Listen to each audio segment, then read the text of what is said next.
She thought she would just sign the papers and leave.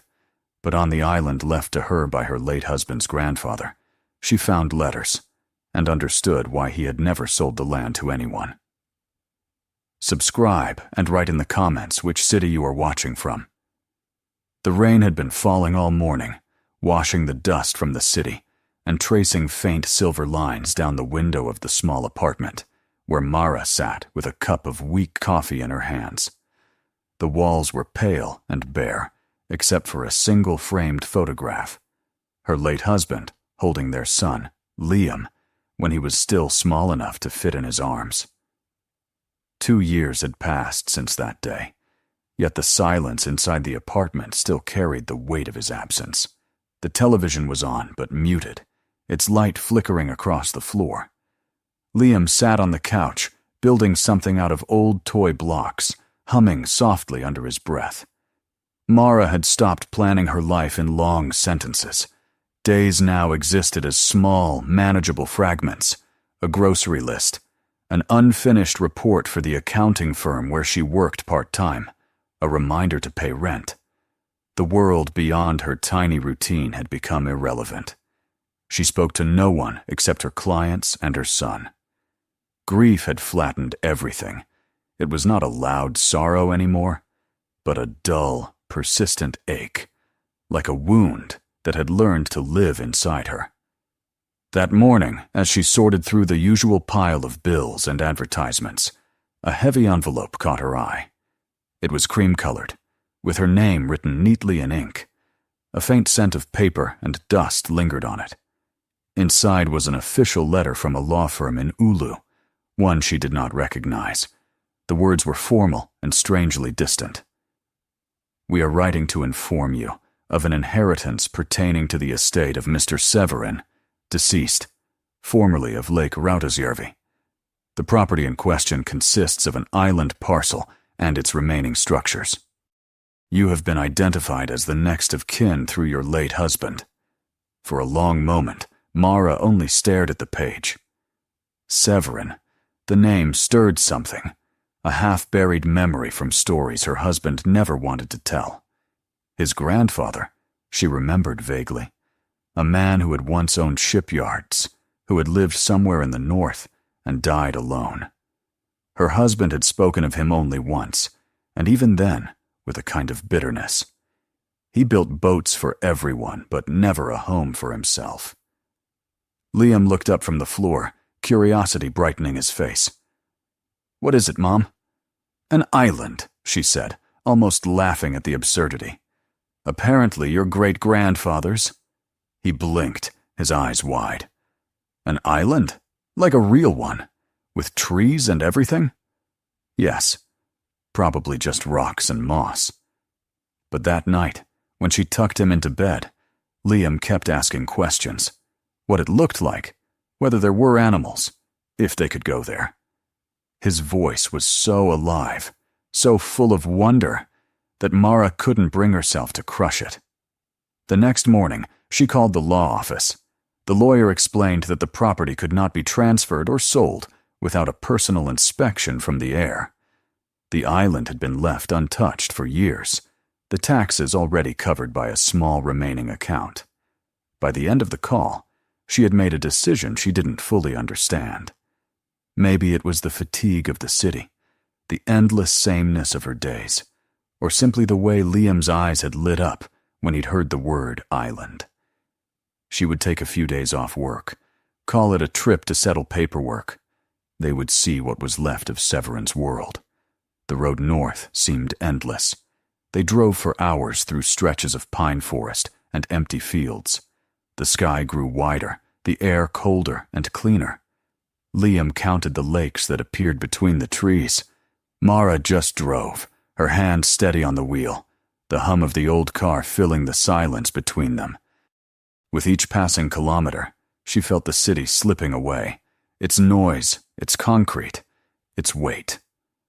At a roadside cafe in a small town, they stopped for soup and coffee. The place smelled of pine resin and smoke. An old man behind the counter heard them mention the island. His face lit up with recognition. "Severin's Island," he said, as if naming a ghost. He used to come here for supplies. Stubborn old man. Wouldn't sell that rock even when everything else was gone. Mara listened politely. The man continued, lowering his voice. They said he built something there. Some kind of workshop, maybe a house. But after his wife died, he stayed alone. People stopped visiting. When they found him, he was still in his chair by the window, looking at the water. The ice had already begun to melt. Outside, the sky was turning the color of pewter. The man gave her directions to a nearby pier and, almost as an afterthought, placed an old key on the counter. He left this here years ago, said someone would come for it.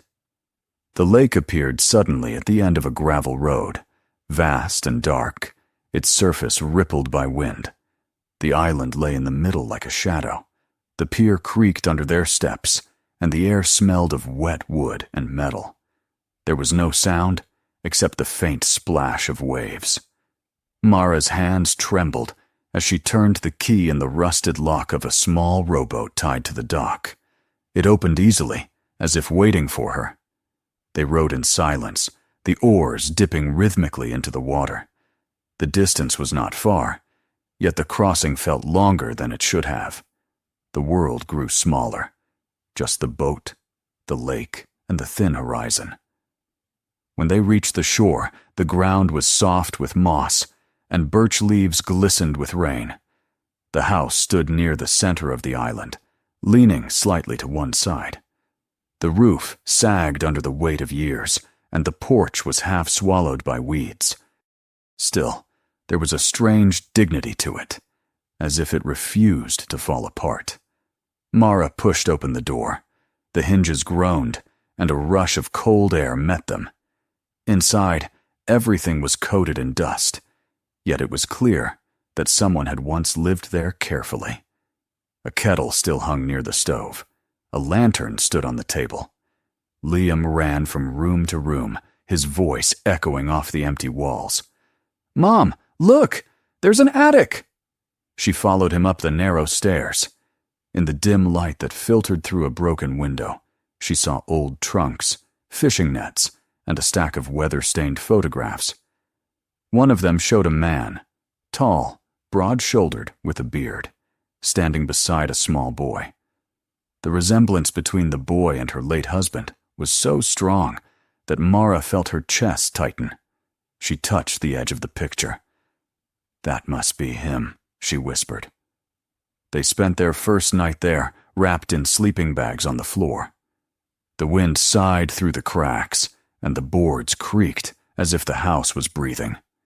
Liam fell asleep quickly, his face peaceful. Mara lay awake, staring at the ceiling, listening to the lake outside. The silence felt alive, full of hidden voices and unspoken stories.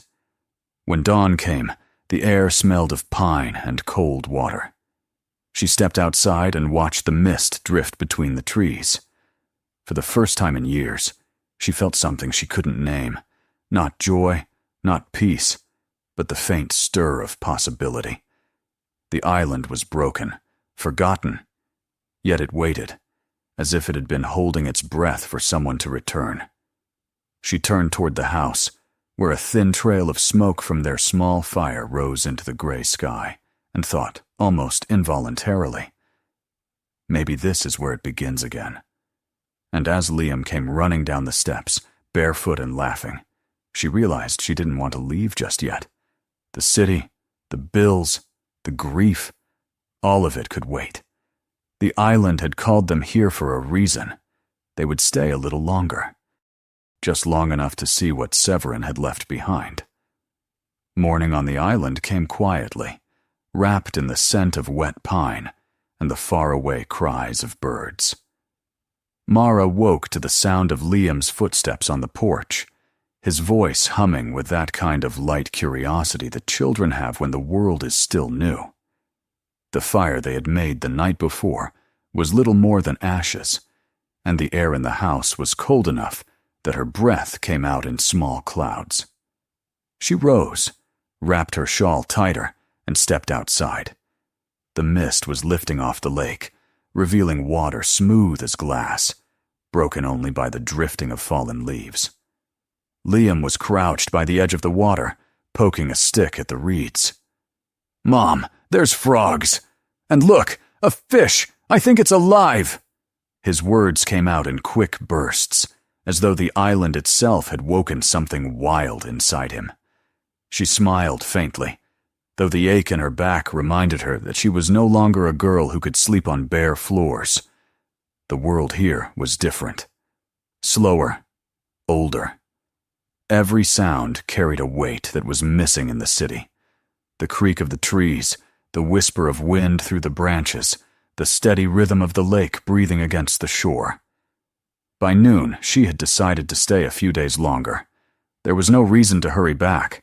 Her boss wouldn't miss her right away, and Liam was happier here than he had been in months. They swept the floor, gathered kindling, and aired out the rooms.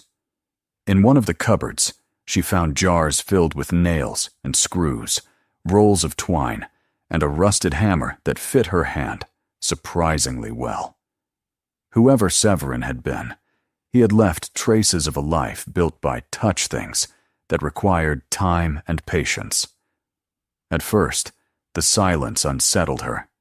She had grown so used to the city's constant hum, the faraway traffic, the muffled footsteps above her apartment, even the late-night voices from the alley, that the quiet here felt unnatural. But as days passed, the stillness became a kind of companion. In it, she could hear the distant hum of water under ice, the groan of the forest as it shifted in the wind, and sometimes the sound of her own thoughts returning to her. One evening, as she rummaged through a chest near the bed, her hand brushed something wrapped in cloth. She unrolled it carefully, a stack of letters bound by a piece of faded blue string. The paper had yellowed with age, and the ink had bled slightly from dampness. On the first envelope, in precise handwriting, was written her husband's name. She sat down, her hands trembling, and began to read. The first few letters were brief, small notes about weather, work, and the slow decay of the island. The storms were strong this winter, one began. The roof held, but only just. Another spoke of the lake freezing early, and of loneliness that crept in like frost. As she read further, the tone shifted. The words grew heavier, more desperate. "You do not understand," one letter said. "This island is not mine to sell. It is the last piece of what we were. To let it go would be to vanish completely." Mara stopped reading for a long time. She sat by the small window, looking out at the gray expanse of water. The words pressed against her chest like a weight.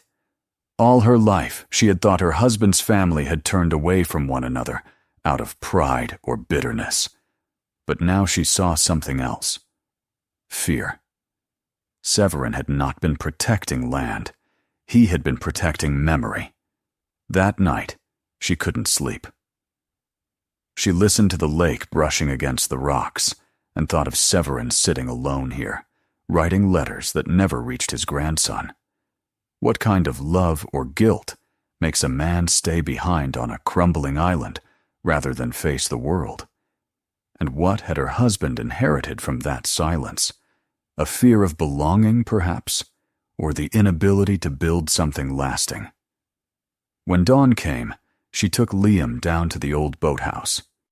Its roof had partially caved in, but inside there were tools, an axe, a handsaw, and piles of timber darkened with age. On a shelf, half buried under dust, lay rolled sheets of parchment. She unrolled them carefully, brushing away flakes of mold. They were sketches, detailed and deliberate. A house, drawn from every angle, with notes written in the same steady hand as the letters. It was not a large house. It looked simple, square, but its foundation was deep, the beams thick and crossed in strange patterns. At the bottom of the drawing, Severin had written a single line: A home strong enough to weather solitude. Mara felt her throat tighten. It was as though the island itself was whispering through time, asking her to finish something left undone. When she showed the drawings to Liam, his eyes lit up. "Can we build it, Mom? Please. We can use the trees here. Grandpa wanted to make it, right?" She hesitated. The idea was ridiculous.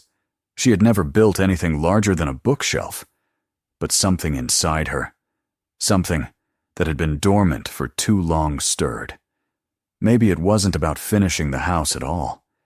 Maybe it was about understanding the man who couldn't leave this place, and the husband who had inherited that same restlessness. They began the next morning. The air was sharp, filled with the scent of pine sap. Liam gathered branches while Mara cleared a patch of land near the water, marking corners with stones. She used the old axe, her hands clumsy at first, blistering easily. But each swing of the blade brought a strange satisfaction, a rhythm that felt like breathing. They worked in silence, stopping only when the sun dipped low and painted the lake in gold. By the end of the week, they had built the base of a frame, nothing more than rough logs fitted together. But it stood, and that was enough. Liam danced around it, declaring it their fortress. Mara laughed, the sound startling in the open air. For the first time since her husband's death, she felt something close to pride. The island was no longer a place of ghosts. It was becoming something living again. But the island had its moods. One evening, clouds gathered without warning, and by nightfall, a storm rolled in. The wind howled through the trees, rattling the house. Rain drummed against the roof, finding every crack and gap. Mara rushed to close the shutters, shouting for Liam to stay inside. Then came the splintering sound of wood breaking. One of the tall birches near the clearing snapped and fell, crushing part of the half-built roof. For a moment, she stood frozen, the flashlight trembling in her hand. All the work they had done lay ruined under a tangle of branches. The anger that rose in her chest surprised her by its sharpness. It wasn't just the storm she hated. It was everything. The loneliness, the failure, the years of surviving instead of living. "I can't do this," she said aloud, her voice shaking. "We should go home. This was a mistake." Liam stood in the doorway, soaked from the rain. "But Mom," he said softly, "you said Grandpa didn't leave when things broke. Why should we?" Something in his voice stopped her. He was shivering, but his eyes were steady. She looked at him and saw not a child, but the reflection of every generation that had stood on this island, stubborn and hopeful. Slowly, she set the flashlight down and went back out into the rain. Together they lifted branches, pushed the fallen pieces aside, and began again. The storm raged, but in that fury there was also a strange peace, the realization that nothing worth keeping was ever built in calm weather. When morning came, the sky was clear, washed clean. The broken beams were repaired, the roof covered again with fresh planks. The air smelled of resin and smoke from their small fire. Liam sat nearby, carving shapes into a piece of wood with his pocket knife, humming to himself. Mara looked at the house. It was still imperfect, still fragile, but it stood. And in that simple act of standing, it carried something she had not felt in years. Hope. She took one of Severin's letters from her pocket and read it again. A home strong enough to weather solitude. She smiled faintly. Perhaps it wasn't the wood that gave strength, but the hands that refused to stop shaping it. That night, as they sat by the fire, Liam fell asleep against her shoulder, his hair smelling of smoke and pine. Outside, the lake gleamed under the moonlight, calm and endless. Mara whispered quietly, more to herself than to anyone else. "I think I understand now." The island answered with its silence, a deep, listening silence that felt almost like acceptance. And when the embers finally dimmed, she lay down beside her son and knew that she would not be leaving soon. The island had held on to its secret long enough. Now it was her turn to keep it alive. Spring came late to the north, creeping in cautiously, melting the last patches of snow along the shore. The island changed slowly, the way old things do, reluctantly, but with quiet grace. Where months earlier the ground had been hard and lifeless, now moss was soft underfoot, and the pines carried a brighter green. Mara had stopped counting the days. What was meant to be a brief trip to settle an inheritance had turned into something that no longer fit into her old idea of time. The city felt like a different life now, one that belonged to someone else. The small house she and Liam had been building stood half-finished at the clearing near the water. The logs were rough and uneven, the roof patched together from scavenged boards. But to her, it was beautiful. Each imperfection was a reminder that she had touched every part of it with her own hands. When she looked at it, she felt something she hadn't felt since before her husband died, a quiet sense of belonging. The house, much like the two of them, wasn't perfect, but it endured. In the mornings, she would wake to the sound of birds and the smell of wood smoke. Liam was usually the first to rise, already outside feeding the small fire he had learned to start by himself.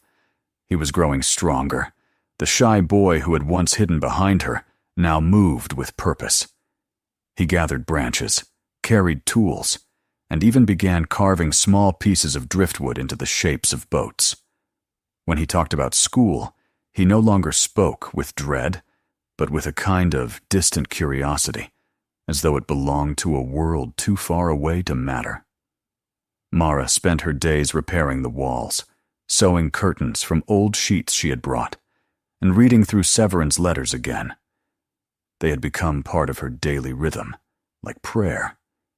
Each page carried the smell of the past faint smoke, oil and salt, and his words no longer felt like the ramblings of a lonely man. They felt like instructions, or maybe confessions, written for someone who hadn't yet been born to understand them. In one of the last letters she read, Severin had written, "I once believed solitude was strength, but now I know it's only strength if you build something that will outlast you." She understood now what he had meant. When she looked at the house and at her son moving among the trees, she knew that Severin hadn't kept the island for himself. He had kept it for whoever would come next, for them. By early summer, the house was nearly complete. The beams were sealed, the windows fitted, the floor swept smooth. It was still humble. A single room with a low ceiling, but it was theirs. Liam had carved their initials on one of the inner posts, M+L. Mara didn't stop him.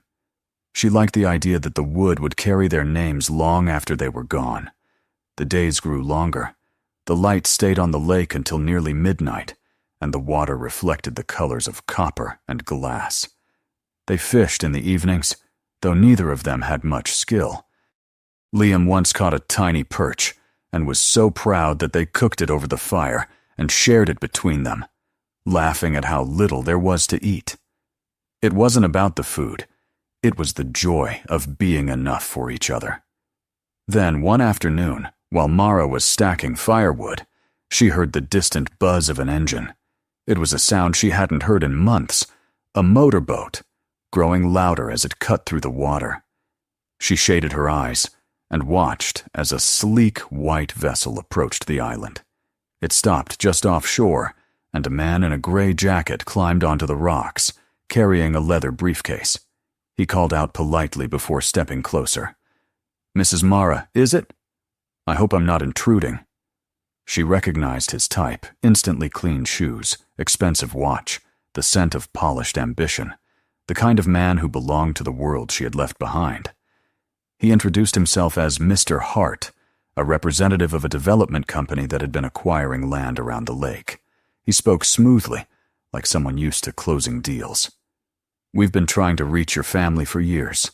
The late Mr. Severin refused to sell, but with the property now in your name, I wanted to make an offer. The market has changed dramatically. This island could be worth a great deal." Mara listened in silence. The man's voice was practiced, every word deliberate. He spoke of opportunity, investment, and how she could give her son a real future. Each sentence was meant to sound generous, but beneath the politeness was impatience. He wanted her signature, nothing more. Liam appeared from behind the house, his face smudged with dirt, holding the wooden boat he had been carving. The man smiled at him briefly before turning back to her. "It must be difficult living here, especially with a child.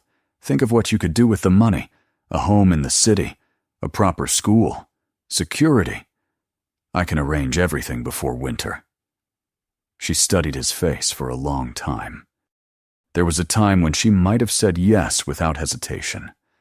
Money had been a constant shadow, shaping every decision she'd made. But standing there, with the scent of pine in the air and the sound of the water lapping against the rocks, she realized how empty that kind of life had been. "This place is already a home," she said finally. He frowned slightly, mistaking her calmness for uncertainty. "I understand the sentiment, but homes can be rebuilt anywhere. You can't rebuild financial stability." Mara smiled then, not with defiance, but with a kind of quiet clarity that surprised even her. "You're wrong," she said. "Homes can't be rebuilt anywhere. Only here." The man blinked, taken aback by the certainty in her voice. He tried once more, speaking of taxes, logistics, and responsibility, but her answer didn't change. Eventually, realizing the futility, he nodded stiffly and returned to his boat. As the engine faded into the distance, the lake fell silent again, as though the island itself had exhaled. That evening, she and Liam sat on the steps of the porch watching the sunset. The sky burned with colors that no painter could capture, and the lake turned to molten gold. "Are we poor, Mom?" Liam asked quietly after a while. She turned to him. "We're not rich," she said, "but we have what matters." He nodded thoughtfully, tracing his finger along the grain of the wood beneath him. "Grandpa would be proud of you," he said. Later, when the first stars appeared, Mara went inside and sorted through Severin's letters again. At the bottom of the box, she found one she had missed before, smaller than the rest, sealed and addressed simply, "To whoever stays." She opened it carefully. The handwriting was frailer, the ink lighter, as though written with trembling hands. "If you have come this far," it began, "then you already know why I could never sell this land. There are places that belong to us, not because we own them, but because they remember who we were. The world will tell you to trade memory for comfort, but do not listen. Build something that can hold against storms, even if it is small. If you build with love, it will stand." Mara folded the letter and placed it on the table beside the oil lamp. Outside, she heard Liam laughing softly in his sleep, murmuring something about the frogs by the shore. The island was utterly still except for the gentle pulse of the water. She whispered into the quiet, "I'll keep building, Severin. I promise." Over the next weeks, she and Liam finished the house completely. They hung curtains that fluttered in the wind, built a small stove from stones, and laid smooth planks for the floor. They named the island Sidansari, the Heart Island, carving the name into a piece of driftwood above the doorway. On the final day of work, Mara stood back and looked at what they had made. It was simple and small, but it was whole. And for the first time in years, she didn't feel like a visitor in her own life. When the evenings grew cooler, they began lighting fires inside the stove. The crackling warmth filled the room, painting the walls in soft orange light. Liam would lie on the floor reading by the glow, his face calm and focused. Mara often sat beside the window, sewing or writing in the worn notebook she had found in the house. The pages filled slowly with her thoughts, fragments of memory, small lists, dreams for the future. The world beyond the lake seemed far away now, almost imaginary. Here, everything felt honest. Work hurt her hands and shoulders, but it was a good kind of pain, the kind that proved something real had been made. When she closed her eyes at night, she could still hear the faint creak of wood as the wind moved around the cabin, and it comforted her. By autumn, the birch leaves had turned gold, and mornings carried the first hint of frost. Mara stood on the porch one dawn, watching fog rise from the lake. The air was cold and smelled of earth and smoke. She thought of her husband and wondered if he would have understood this life, if he would have stayed to help build it. Maybe not, but somehow it didn't matter anymore. The distance between past and present had softened. The island had closed it. Liam came out, rubbing his eyes. "It's cold," he said, wrapping himself in a blanket. "Winter's coming," she replied. "We'll be ready this time." They stood together in silence, watching the sun push through the mist. It felt like a small promise, renewed every morning. That night, after Liam had gone to bed, Mara sat by the fire and reread Severin's final letter. Then she wrote a new one of her own, addressed simply, "To whoever comes after us." Her words were slower, but steady. "This place is not perfect. It is small, and the winters are hard. But it gives back everything you give to it. If you ever find yourself lost, come here. The island will remind you who you are." She folded it, sealed it in a jar, and placed it inside the wall behind the stove before covering it with a plank. When she stepped outside one last time before sleep, the moon hung low over the lake, and the water reflected its pale glow like a mirror. The wind carried the scent of pine and smoke, and somewhere in the trees, an owl called softly. Mara sat on the steps, pulled the blanket tighter around her shoulders, and felt the quiet settle around her like an embrace. The house behind her stood solid and warm, its small window flickering with firelight. The island had once belonged to a man who couldn't let go of his memories. Now it belonged to a woman and a boy who had learned to make new ones. As the night deepened, she closed her eyes and listened to the rhythm of the lake against the shore. It sounded like breathing. Steady, endless, alive. And when the first light of dawn brushed across the water, it seemed to her that the island was breathing with them. The inheritance was no longer a burden, nor a secret. It was a beginning. The island had chosen them, and they had finally chosen it in return. If this story moved you, make sure to subscribe for more. Keep watching. The next video is waiting. And share this story so others can discover it too.